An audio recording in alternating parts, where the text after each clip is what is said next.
బాడీలో వచ్చే చిన్న ఫీవర్‌కి lot of signs and symptoms ఉంటాయి కదా! అటువంటిది హార్ట్ స్ట్రోక్ వచ్చినప్పుడు ఏ సైన్స్ ఇంకా సింప్టమ్స్ ఇవ్వదని దయచేసి అనుకోకండి.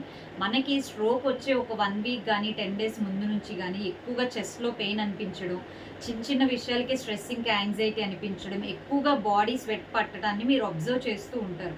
చాలామంది గ్యాస్ట్రిక్ పెయిన్‌ని కింద కన్సిడర్ చేసుకొని ఒక ప్యాంటోప్ ఇంజెక్షన్ చేసుకుంటేనో లేదా పెయిన్ కిల్లర్ తీసుకుంటేనే సరిపోతుందని చెప్పి వదిలేస్తూ ఉంటారు.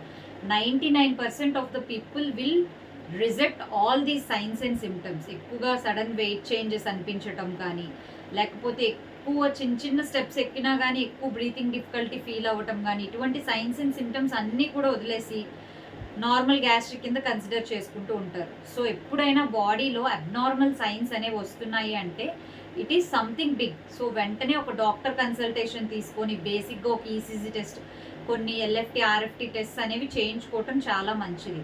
సో ఈసీజీలో నార్మల్ అని వచ్చిందంటే ఎటువంటి ప్రాబ్లం లేనట్టు. If it is abnormal, so ఫర్దర్గా కొన్ని బ్లడ్ టెస్ట్ అనేవి చేయించుకొని ముందుగానే ప్రికాషన్స్ తీసుకోవటం చాలా మంచిది.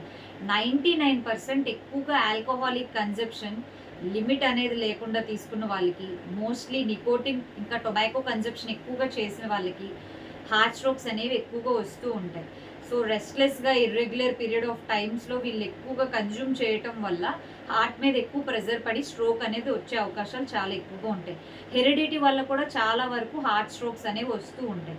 సో ఎప్పుడైనా హార్ట్ స్ట్రోక్ వచ్చిన వెంటనే ఆ పర్సన్ ఎవరైతే ఉంటారో వాళ్ళకి బేసిక్గా మనం సిపిఆర్ అనేది ఇవ్వటం చాలా అవసరం.